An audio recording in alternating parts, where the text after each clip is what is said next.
இப்போ ரீசெண்டா தமிழ்ல சில சமயங்கள் அப்படின்ற படத்துடைய இசை வெளியீட்டு விழா நடந்துச்சு. இதுல வந்து பிரகாஷ் ராஜ் நடிச்சிருக்காரு. இசைஞானி இளையராஜா இசையமைச்சிருக்காரு.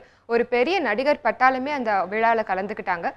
அதுல முக்கியமா அசோக் செல்வன் நம்மகிட்ட நிறைய விஷயங்கள் படத்தை பத்தி சொல்லியிருக்காரு. என்ன சொல்லியிருக்காரு அப்படின்றத பார்க்கலாம். சில சமயங்களில் இது ப்ரொடக்ஷன்ல இருந்தப்போ அந்த அளவுக்கு ஒரு அட்ரஸபிள் இல்லாத மூவியாக இருந்தது. பட் இன்னைக்கு கோல்டன் குளோபோடைய ஒரு மிகப்பெரிய தகுதி பெறக்கூடிய மூவியாக கிடைச்சதுக்கப்புறம் இன்னைக்கு தமிழ் சினிமா பேசக்கூடிய படமாக சில சமயங்கள் மாறி இருக்கு. நீங்கள் ஷூட்டிங்கில் இருந்தப்போ சில சமயங்களில் இப்படிப்பட்ட ஒரு ரெகக்னேஷன் கிடைக்கும்னு நீங்கள் நினச்சிருந்தீங்களா? கண்டிப்பாக நினச்சிருந்தேன். இது ரொம்ப சர்ப்ரைசிங்காக இருக்குன்னு என்னால் அப்படி சொல்ல முடியல. கோல்டன் குளோப் மிகப்பெரிய ஒரு விஷயம். பட் ஸ்டில் இந்த படம் எடுக்கும்போதே ஒரு ஒரு காரணத்துக்கு எடுத்த படம் தான். நல்ல படம் எடுக்கணும், ஜென்யூனான படம் எடுக்கணும், எந்த காம்ப்ரமைஸ் இல்லாமல் எடுக்கணும் அப்படின்னு எடுத்த படம் தான். ஷூட் பண்ணும்போதே தெரிஞ்சது. ஏன்னா எல்லா actors, director, cameraman, producer A L Vijay sir எல்லாருமே ஒரே சிங்கில் இருந்தோம். அதாவது ஒரு நல்ல படம் எடுக்கணும் அப்படிங்கிறது யாருமே எந்த குழப்பத்துலையும் இல்லை. ஸோ எல்லாருமே அந்த சிங்கில் இருக்கும்போதே எனக்கு ஒரு அந்த ஃபீல் ஒன்று இருக்கும். ஒரு வைப்ஸ்னு சொல்லுவாங்க, அந்த வைப்ரேஷன், அந்த வைப்ஸ். ஸோ அதுவே பயங்கரமாக இருந்தது. ஸோ எடுக்கும்போதே தெரியும் அந்த படம் வந்து எங்கேயோ போகுது அப்படின்னு. எங்கே போகுதுன்னு எனக்கு தெரில, பட் எங்கேயோ போகுது அப்படின்னு தெரிஞ்சுது. பட் கோல்டன் குளோப் வந்து எக்ஸ்பெக்டேஷன் மீறினது தான். சில சமயங்கள் பற்றி பேசும்போது நிறைய பேர் சொன்னது லிட்ரலி ஆக்டர்ஸ் வந்து அந்த கேரக்டரை வாழ்ந்தாங்க அப்படின்னு சொன்னாங்க. அண்ட் மோரோவர் இந்த படம் வந்து லைவ் ரெக்கார்டிங் மூவியாக தயாராகிருக்கு. ஷூட்டிங்கில் வந்து லைவ் ரெக்கார்டிங் அப்படிங்கிற தமிழ் சினிமாக்கு ரொம்ப புதுசாக இருக்கிற மாதிரி இருக்குது. ஸோ எவ்வளோ டிஃபிகல்ட்டாக இருந்தது லைவ் ரெக்கார்டிங்? வந்து ஈஸிங்கிற மாதிரி இருந்ததா, இல்லை ஆஸ் யூஷுவல் ஒரு ஜஸ்ட் ஒன் டேக்லேயே முடிக்கிற மாதிரி இருந்ததா? ஆக்சுவலாக லைவ் ரெக்கார்டிங்கிறது மிகப்பெரிய ஒரு பிளெஸ்ஸிங்.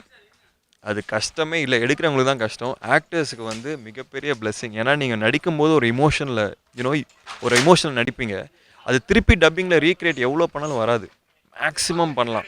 அதில் சில பேர் பயங்கரமாக பண்ணுவார். இப்போ கமல் சார்லாம் வந்து அதுக்கு மேலே பண்ணுவார். பட் யூஸ்வலாக பார்த்தீங்கன்னா எவ்வளோ பண்ணாலும் அந்த ஃபீல் வர்றது கஷ்டம். லைவ் ஷூட்டிங் கேட்குறதும் வேறு ஃபீலில் இருக்கும். என்னென்னா தமிழ் தெரிஞ்சால், நல்லா பேசுனா, இங்கேயே பண்ணிட்டா டப்பிங்கை விட லைவ் சவுண்ட் தான் பிடிக்கும். இன்றைக்கும் தமிழ் சினிமா இல்லை, ஓவரால் இந்தியன் மூவிஸில் வந்து அதிகமாக கமர்ஷியல் மூவிஸ் தான் அதிக சக்ஸஸ் வாங்குது. ஸோ சில சமயங்கள் மாதிரியான படங்களுக்கு இங்கே வரவேற்பு எந்த அளவுக்கு இருக்குன்னு நினைக்கிறீங்க? இல்லை ஆரம்ப காலகட்டத்தில் ஒரு மாற்றத்தை கொண்டு வரதுக்கு சில சமயங்கள் மாதிரியான படங்கள் இருக்கும் அப்படின்னு நினைக்கிறீங்களா? இல்லை, ஆடியன்ஸ் எப்போவுமே நல்ல படங்கள் அப்ரிஷியேட் தான் பண்ணியிருக்காங்க. அதோட ட்ராக் ரெக்கார்ட் வந்து மற்ற இப்போது கமர்ஷியல் காசு எடுக்கணும்னு பண்ண படங்கள் வந்து காசு எடுக்குது, ஃபெயிலும் ஆகுது.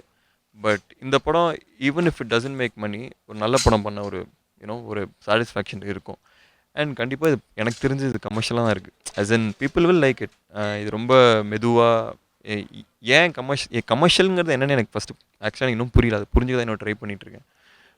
இது எனக்கு தெரிஞ்சு கமர்ஷியலாக தான் இருக்குது. பட் இதுதான் ஆர்ட் ஃபிலிம் சொல்கிறாங்க. ஸோ எனக்கு கரெக்டாக தெரியல. பட் இதுக்கான ஸ்பேஸ் கண்டிப்பாக இருக்குது. எனி குட் ஃபிலிம், எனி நல்ல படம் ஆடியன்ஸ் இது வரைக்கும் அப்ரிஷியேட் தான் பண்ணியிருக்காங்க. இப்போது நீங்கள் ரீசெண்டாக எந்த படம் எடுத்தாலும் அப்ரிஷியேட், ஒரு நல்ல படம் ஓடல அப்படின்றது ரொம்ப கம்மி தான் ஆக்சுவலாக. ஸோ நம்ம இப்போ பாலிவுட்டில் வந்து parallel cinema, offbeat, commercial அப்படின்னு நிறைய வேரியேஷன்ஸ் இருக்குது. பட் நம்ம ஊரில் வந்து கிட்டத்தட்ட ஒன்றா பிளெண்ட் ஆகிட்டு தான் இருக்குது. Off beat, parallel cinema, limited ரிலீஸ்லாம் இங்கே இன்னும் அதெல்லாம் பண்ண ஆரம்பிக்கல. பட் எனக்கு தெரிஞ்சு இது வந்து பார்த்தா கண்டிப்பாக பிடிக்கும். நல்ல படம். கண்டிப்பாக 2 ஹவர்ஸ்க்கு என்டர்டெயின் ஆகும். என்டர்டெயின்மெண்ட் தானே கமர்ஷியல். எனக்கு தெரிஞ்சு அதுக்கான விஷயங்கள் இருக்குது. டான்ஸு, ஃபைட்டு தான் கமர்ஷியல்னு ஒரு ஒரு ஒரு அபிப்பிராயம் தான் இருக்குது. எனக்கு அதில் நம்பிக்கை இல்லை. சில சமயங்களுக்கு பெரிய வெற்றி பெற வாழ்த்துக்கள்.